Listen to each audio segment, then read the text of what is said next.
grab yourself a cup of tea, coffee, glass of wine. I'm going to tell you the story of how I came to be living in the south of France.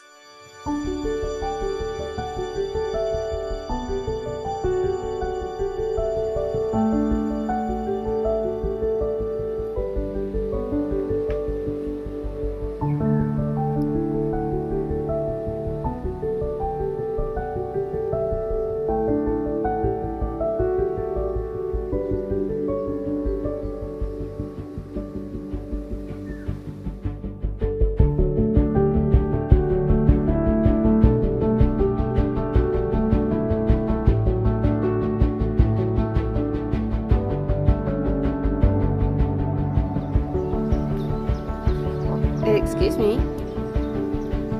What you doing there?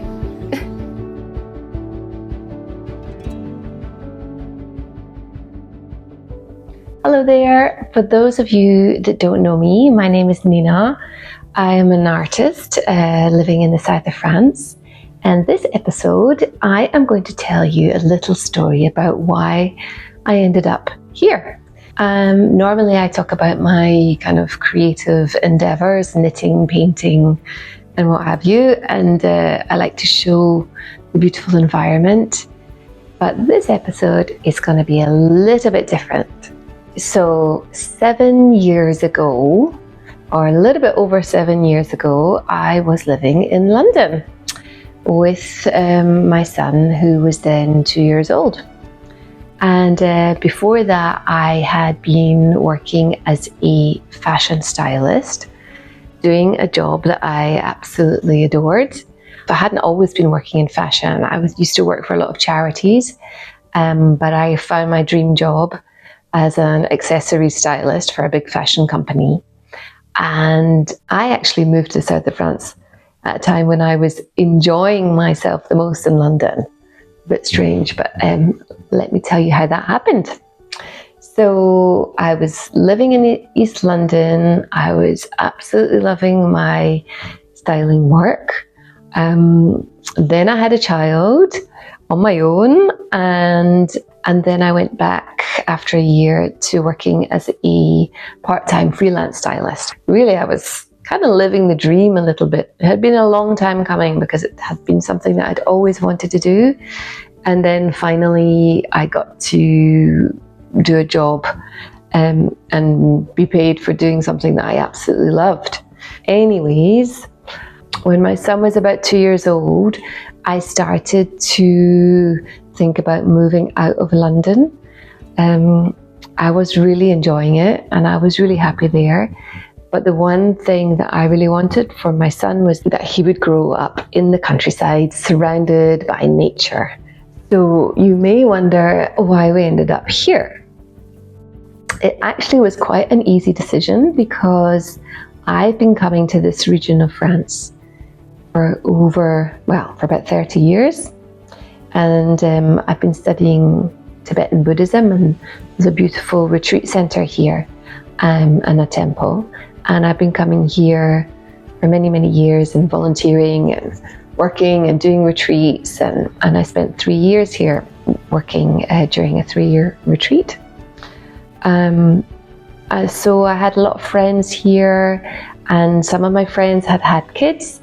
And so there was a ready-made community with families also, which was really important to me, that Mika would grow up with some other children and really living in a community.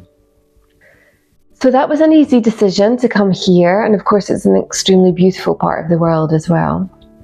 And then I found a job.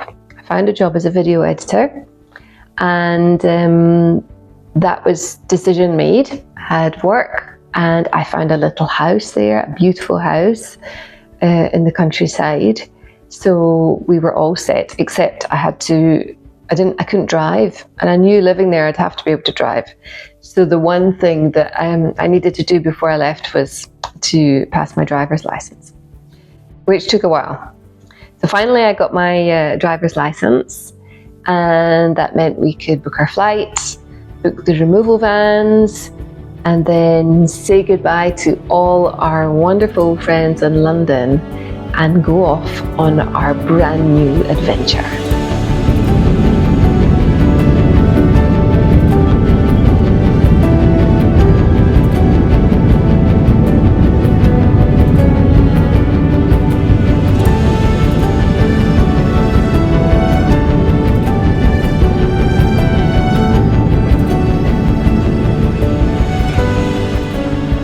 So we landed in August of 2017, and I had a couple of weeks holiday, time to just cool down a bit after the whole move, and have a little holiday, had a little break, saw a lot of friends, went swimming in the lake, and then I had a meeting with my soon-to-be new employers.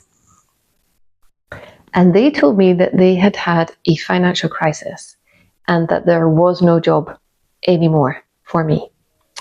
So that was the beginning of quite a challenging time.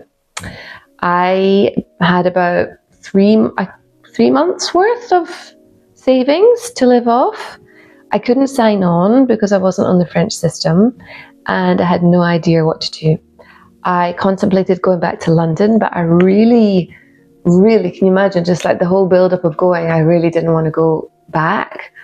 Or I could have gone back to Scotland and stayed with my mum for a while to kind of figure out what I was going to do. But finally, I decided to stay, at least for a couple of months, and try to figure out a way that I could make a living there. Well, it wasn't so easy. Not speaking French very well either completely hindered me in finding work. And then when I was rapidly losing hope, something magical happened. Lots of magical things happened on this journey, actually. And I bumped into a woman called Franz. I knew her from the community. We always said hello to each other and we had a really good feeling always together. And I think she asked how I was. We were in the market. I can remember we were in the market, and she said, "How are you doing?" And I think I burst out crying and said, "I'm not doing great." And she was so sweet. She said, "Listen, come and have lunch. I live up in the hills, and Mika can come too. I have a swimming pool. Come and have a swim and have lunch." And so so we went to have a lovely lunch with Franz, and something extraordinary happened. She, like a fairy godmother, said, "I have this little house beside my house," and she said, "You can stay there until you get on your feet."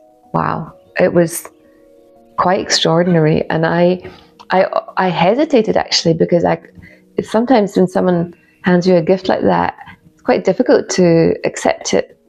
But finally I had, either I was going to accept it and stay in France, or I had to leave. So finally I accepted her most incredible gift.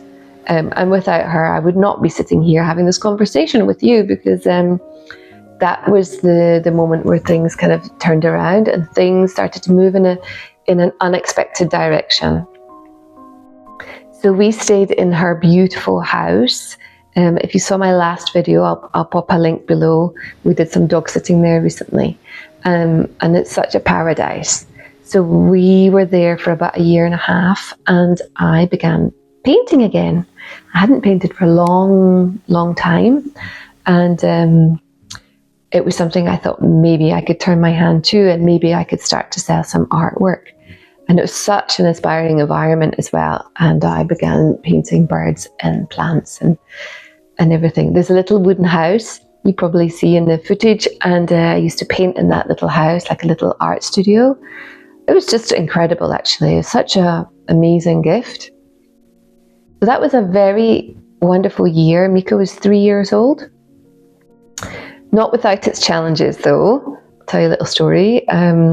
It was winter time, and then it snowed quite heavily, and Mika was at creche, so I had to go and quickly pick him up. Otherwise, I might not be able to get back to the house.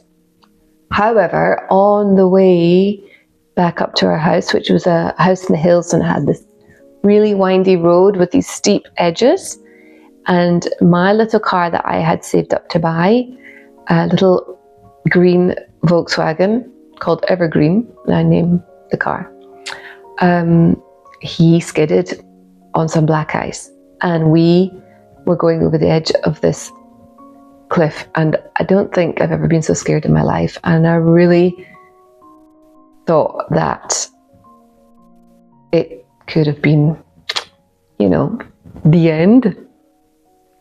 Anyway, miraculous, another miracle. We hit the cliff at a kind of a straight angle. The car kind of skidded round, and we went straight over the edge, like, and that meant that it was like a roller coaster. You know, we just went over the edge and like straight down, and then landed flat like this.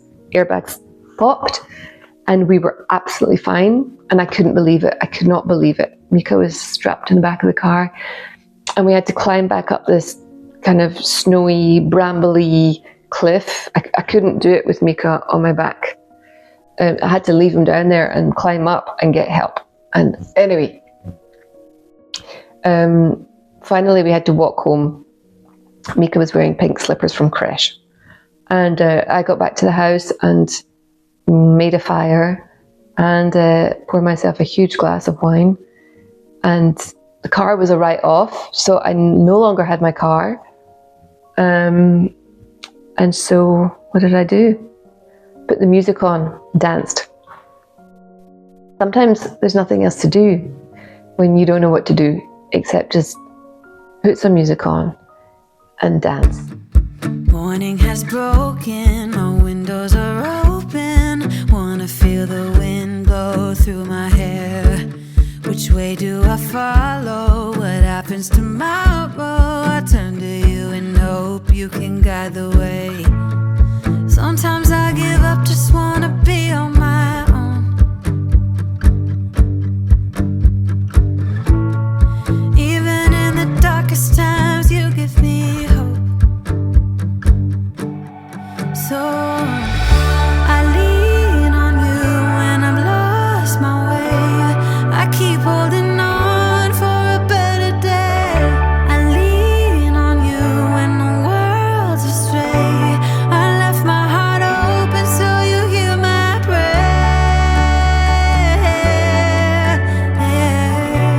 I left my heart open so you hear my prayer.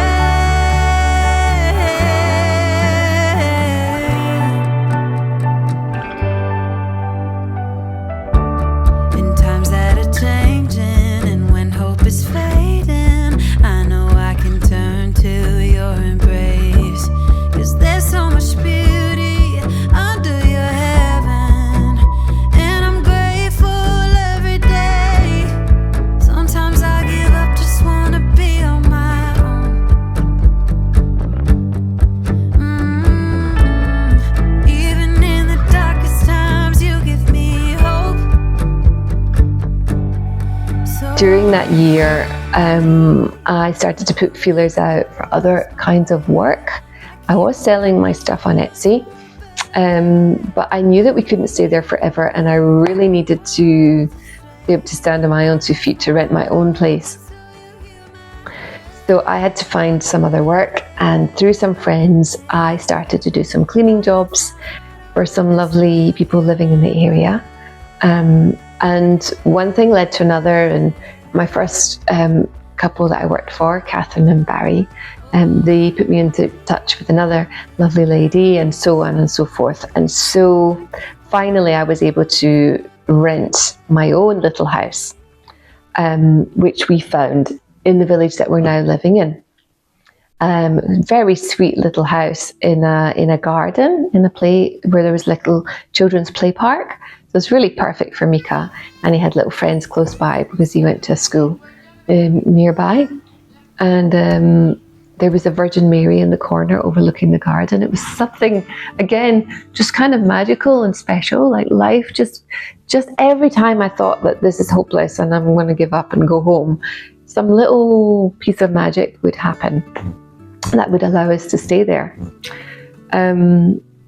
So I bought a printer there. I started printing cards, got little bits of illustration work, and then tried doing all kinds of things. Like what was I doing?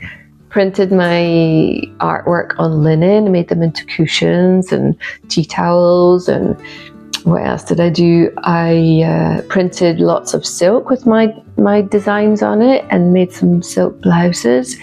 Printed some t-shirts, did some illustration work. Basically just been trying my hand at all kinds of different things.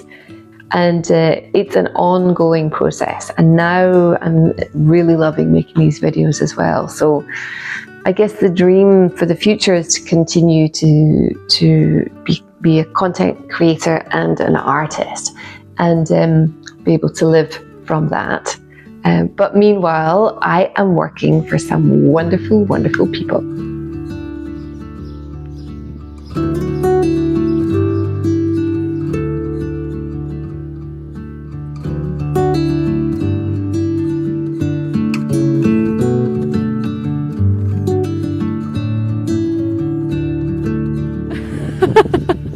You're beautiful.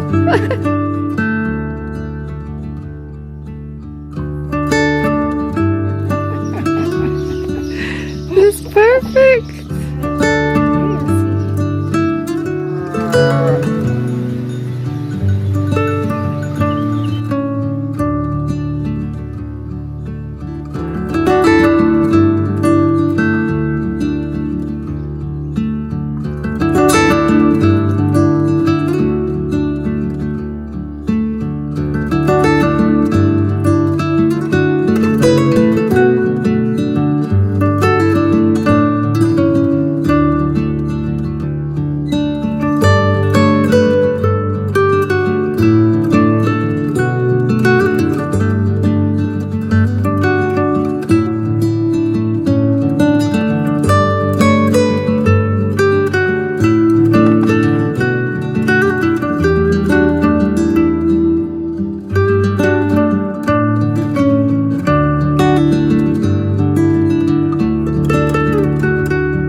She's helping me in the garden. I'm just not sure it's in the right place.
it here, but I won't like everybody told to come here, otherwise it would too many people here. That's good advice. So I don't anymore my quiet life.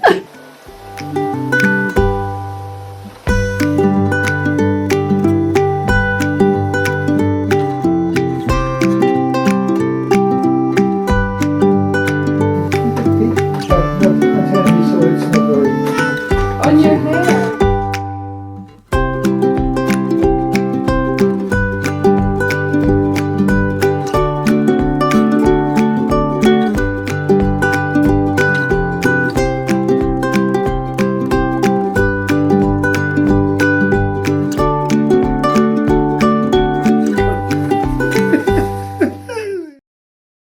That's a little bit about my story and how I ended up here.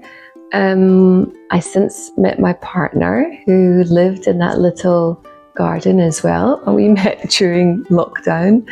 And now we have this little house that we live in.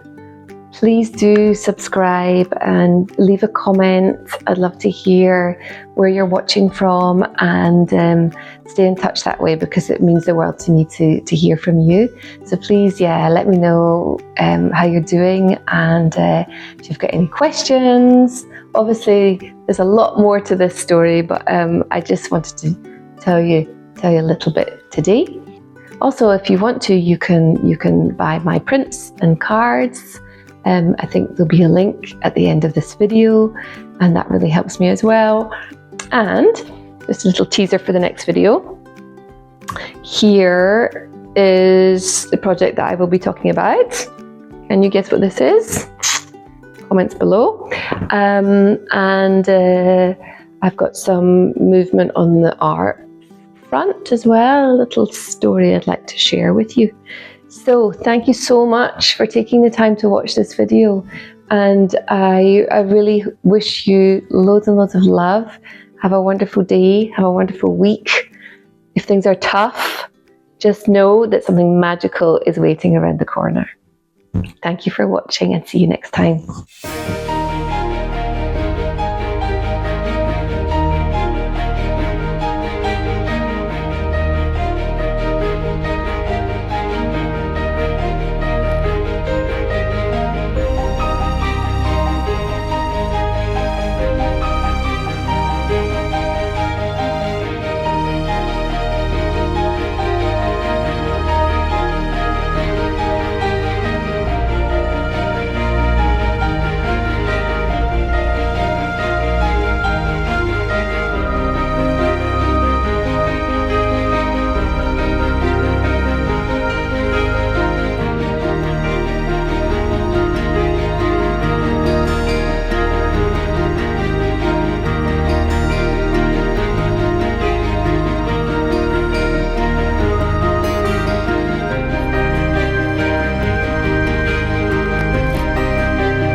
Hello there. So for those of you that don't know me, my name is Nina. Hello there. Grab yourself a cup of tea or a coffee or a glass of wine, whichever you prefer, beverage of your choice. Oh gosh, this is really hard. So let's go back in time about, I need talking points. It's the last bloody test. Can't be bothered anymore.